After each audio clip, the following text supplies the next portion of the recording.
Hello and welcome back students. So आज की class में हम लोग स्टार्ट करने वाले हैं the next chapter that is retirement of a partner. तो रिटायरमेंट ऑफ अ पार्टनर में हम लोग क्या करना होता है, पहले ये देख लेते हैं हम लोग। सबसे पहली चीज हम लोग को रिटायरमेंट में जो करनी होती है that is to find out the gaining ratio. सबसे पहले यहाँ पे निकालेंगे हम लोग गेनिंग रेशियो। तो डालेंगे please heading, this is retirement of a partner. Retirement of a partner, suppose यहाँ पे तीन पार्टनर्स थे ए बी सी, जिनका रेशो था suppose equal 1:1:1। There were three partners A B C, 1:1:1 का रेशो था। अब यहाँ पे एग्जांपल लेते हैं हम लोग कि बी एक बंदा है, एक पार्टनर है जो रिटायर हो गया। बी के रिटायर होने के बाद बचा कौन, ए और सी। अब इनका रेशो हो गया है सपोज 1:1। तो यहाँ पे होता ये है कि पहले ये लोग कमा रहे थे 1:1:1 के रेशो में। अगर पूरी फर्म 300 रुपए कमाया करती थी तो ये तीनों ए बी सी रखते थे 100, 100 एंड 100। Is that clear? अब जैसे ही आपका बी रिटायर हो गया तो यही 300 रुपीज बटेगा ए और सी को। पहले ये रखते थे ए बी सी, अब यही प्रॉफिट्स कौन शेयर करेगा, ए और सी शेयर करेंगे। दैट इज 150 रखेगा ए एंड 150 रखेगा सी। सो यहां पर होता ये है, मिस्टर ए जो पहले कमाया करता था 100 रुपए, अब कितना कमाएगा वो 150। That is he is earning 50 rupees extra. Likewise यहाँ पे C also is earning 50 rupees extra. तो यहाँ पे मिस्टर ए करता है गेन और मिस्टर सी भी करता है गेन, बिकॉज अब जो मिस्टर बी था एक पार्टनर, जितना वो अमाउंट कमाया करता था अब वो न कमाकर वही अमाउंट कौन कमाएगा, मिस्टर ए एंड सी कमाएंगे। Is that clear? तो ये होता है यहाँ पे। तो सबसे पहला काम जो हमारा यहाँ पे होता है इस चैप्टर में that is to find out the gaining ratio. तो इस चैप्टर में हम लोग निकालते हैं गेनिंग रेशियो। तो गेनिंग रेशियो निकालने का जो फॉर्मूला होता है that is new ratio minus the old ratio. हम लोगों ने प्रीवियस चैप्टर पढ़ा हुआ है एडमिशन ऑफ अ पार्टनर, वहां पे फॉर्मूला हुआ करता था old ratio minus new ratio. That is sacrificing ratio निकालते थे हम लोग वहां पे। यहाँ पे आप निकालेंगे gaining ratio, that is new ratio minus the old ratio. Is that okay? तो ये करना है हम लोग को इस चैप्टर में। तो स्टार्ट करते हैं। आपके पास कमेंट सेक्शन में आपको दिख जाएगा, आपके पास क्वेश्चन है, पीडीएफ है, वहां पे क्वेश्चन है। तो वही क्वेश्चन सॉल्व करने वाले हैं आज की क्लास में हम लोग। So this is question number 1 जो बोलता है। सो क्वेश्चन नंबर 1 यहां से सॉल्व करते हैं हम लोग। क्वेश्चन नंबर 1 बोलता है there are three partners A B C, जिनका रेशियो है 5:4:3। यहाँ पे बी, यहाँ पे एक पार्टनर है बी जो रिटायर हो गया। अब दिया हुआ है यहाँ पे ए और सी अब नए पार्टनर्स बन गए हैं, इनका रेशियो हो गया है 4:5। ठीक है, पहले से ए बी सी पार्टनर्स थे, इसमें से बी रिटायर हो गया तो बचा कौन, ए और सी। उनका रेशियो हो गया है न्यू रेशियो 4:5। जैसे ही आपके पास ओल्ड रेशियो और न्यू रेशियो दिखता है तो पहला काम है आपको निकालना द गेनिंग रेशियो। तो गेनिंग रेशियो का फॉर्मूला जस्ट अभी लिखा था हमने, यहाँ पे लिखा ही हुआ है, that is new ratio minus the old ratio. तो यहाँ पे सिर्फ और सिर्फ ए का और सी का ही निकल के आएगा, क्योंकि बी तो रिटायर हो गया है, वो तो सेक्रीफाइस करता ही करता है। Is that okay? तो यहाँ पे आएंगे new ratio of A is 4/9 minus old ratio of A was 5/5 + 4 + 3। Please इस चीज का ध्यान रखेंगे, जब भी ओल्ड रेशियो होगा तो इसको हम लोग हटा नहीं देंगे। It will be 5:4:3, 5 + 4 9 + 3 12। तो यहाँ पे आ जाएगा 12। तो इसको हम लोग करेंगे कैलकुलेशन, तो ये हो जाएगा आपका 36 विल बी दी एलसीएम। 9 4 जा, तो 4 4 जा हो जाएगा 16 माइनस 12 3 जा, 5 3 जा हो जाएगा 15। तो ए का जो आपका सेक्रीफाइसिंग शेयर निकल के आ गया है। देखिए ये जो है this is the, sorry gain, sacrifice नहीं gain, this is the gain share, कितना वो गेन कर रहा है। Is that okay? अब निकालेंगे हम लोग मिस्टर सी का। सी यूज टू अर्न, पहले तो आएगा न्यू रेशो 5/9 माइनस ओल्ड 3/12। सो यहाँ पे 36,000, तो 36 आ जाएगा। 9 4 जा, 5 4 जा 20 माइनस 12 3 जा, 3 3 जा 9, तो ये आ गया आपका 11/36। सो ये रहा gaining share of A and C. अब फाइनली अगर गेनिंग रेशो की बात की जाए तो यहाँ पे गेनिंग रेशो हो जाएगा 1:11। So this is the gaining ratio of A and C. Is that clear? अब अगर यहां तक क्लियर है तो ये हमारा निकल के आ गया द गेनिंग रेशियो। अब क्वेश्चन में आगे लिखा हुआ है goodwill of the firm is valued at ₹1,80,000। पूरी फर्म की जो गुडविल गिवन है आपके पास वो है 1,80,000। तो यहाँ पे गेनिंग रेशियो निकालने के साथ साथ आपको गुडविल की एंट्री भी करनी होती है। तो क्या होती है गुडविल की entry? That is gaining partners, तो ये एंट्री यहां पे लिख देता हूं मैं, gaining partners capital account debit to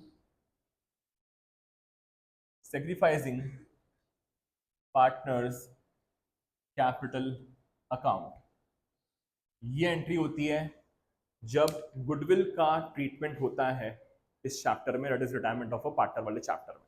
ठीक है, सो यहाँ पे goodwill of the firm given है आपको, तो यहीं पे कैलकुलेशन कर लेते हैं। आपके पास जो गुडविल गिवन है that has been given to you ₹1,80,000। So 1,80,000, क्योंकि आपका बी रिटायर हुआ है तो यहाँ पे बी का शेयर निकलेगा 1,80,000 मल्टीप्लाइड बाय 4/12। तो यहाँ पे आ जाएगा आपका 60,000। तो ये आ गया आपका 60,000। This is B's share of goodwill. यही गुडविल का शेयर बी को मिलेगा और देगा कौन? जिसने गेन किया है, that is A and C. तो यहाँ पे जो एंट्री होगी आपकी that would be A's capital account debit, C's capital account debit, and we are giving this amount to B. Okay, now this 60,000 will be paid by A and C in their gaining ratio 1:11. So 60,000 into 1/12 will give you 5,000, and 60,000 into 11/12 will give you 55,000. Goodwill share adjusted, ये हम लोगों ने adjust कर लिया goodwill का share. तो ये खत्म हो गया आपका question number 1। Is that okay? अब अगर क्वेश्चन नंबर 1 क्लियर है, आते हैं नेक्स्ट क्वेश्चन नंबर 2 पे। सो क्वेश्चन नंबर 2 बोलता है आपका, क्वेश्चन नंबर 2 है एबीसी अगेन 3 पार्टनर्स। यहां पे रेशियो इन लोगों का 6:4:5। ए रिटायर हो गया, बचा कौन आपके पास? बी और सी बचे हैं। बी और सी का जो न्यू रेशियो गिवन है दैट इज 11:4 और गुडविल यहाँ पे है 1,50,000। तो सेम टाइप का क्वेश्चन, देखिए क्वेश्चन नंबर 1 से लेकर 6 तक करने हैं हम लोग को क्वेश्चन यहाँ पे। तो क्वेश्चन नंबर 1 जैसा ही 2 है, 3 जैसा ही 4 है, 5 जैसा ही 6 है। ठीक है, तो ये अब करते हैं हम लोग क्वेश्चन नंबर 2 सॉल्व। सो यहाँ पे अगेन हमारा पहला काम to find out the gaining ratio, इसका फॉर्मूला होता है new ratio minus the old ratio.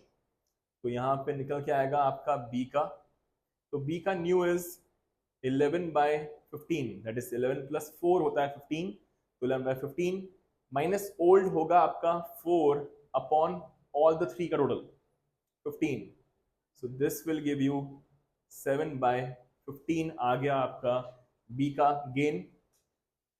सी का निकालेंगे हम लोग, सी का विल बी 4/15 माइनस 5/15। यहाँ पे अगर आप ध्यान से देखेंगे तो यहाँ पे नेगेटिव आ रहा है आपका, तो देखिए ये तो गेन कर ही रहा है, ये पॉजिटिव है। देखो हम लोग निकालना गेनिंग रेशियो है, तो ये गेन कर रहा है, पॉजिटिव है। अगर किसी का नेगेटिव आता है तो वो यहाँ पर इस चैप्टर में करता है सेक्रीफाइस। Is that clear? तो यहाँ पे मैंने आपको एंट्री लिखवाई थी, एंट्री होती है gaining partners capital account debit to sacrificing partners capital account. तो यहाँ पे सिर्फ और सिर्फ बी गेन कर रहा है, सी सेक्रीफाइस कर रहा है, और ए जो भी रिटायर होता है पार्टनर वो तो सेक्रीफाइस करता ही करता है। ठीक है, तो यहाँ पे निकालना पड़ेगा हम लोगों को गुडविल का शेयर। तो यहाँ पे इस क्वेश्चन में आपके पास जो गुडविल गिवन है that has been given to you rupees 1,50,000। So 1,50,000 is the firm's goodwill. आपको निकालना है यहाँ पे जो रिटायर होता है ए। देखिए ए का शेयर कितना होगा, जितना वो कमाया करता था वो पूरा का पूरा ही सेक्रीफाइस कर देता है, क्योंकि अब वो रिटायर हो रहा है तो वो पार्टनर बचेगा ही नहीं। तो यहाँ पे 1,50,000 का मल्टीप्लाइड बाय 6/15, तो ये आ जाएगा आपका 60,000। That is he will get, mister A will get 60,000 rupees का गुडविल। ओके, नेक्स्ट अगर बात की जाए, एक और इंसान है हमारा सी, वो भी सेक्रीफाइस ही कर रहा है क्योंकि यहाँ पे नेगेटिव आंसर आया था। तो यहाँ पे आएगा इसका सी का शेयर, तो 1,50,000 मल्टीप्लाइड बाय 1/15, तो ये हो जाएगा आपका 10,000। तो अल्टीमेटली ए और सी को मिलेगा गुडविल का share, and who is the ultimate person who is gaining, mister B. तो ये गेन कर रहा है 7/15। तो अगर आप 1,50,000 का 7/15 निकालेंगे यू विल गेट 70,000, वही 70,000 रुपए वो देगा 60 and 10। ओके, तो इसकी एंट्री यहां पे कर लेते हैं हम लोग। तो इसकी एंट्री होगी आपकी B's capital account debit to A's capital account and to C's capital account. तो 70,000 रुपए इससे ले लिए जाएंगे।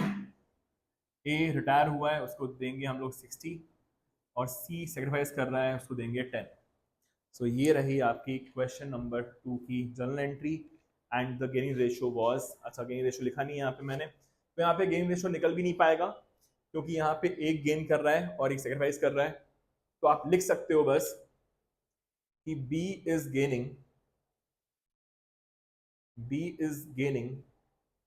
while C is sacrificing, इतना आप लिख देंगे।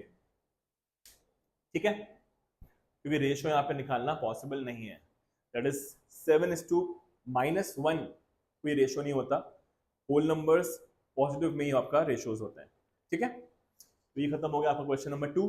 अब आते हैं क्वेश्चन नंबर 3 पे।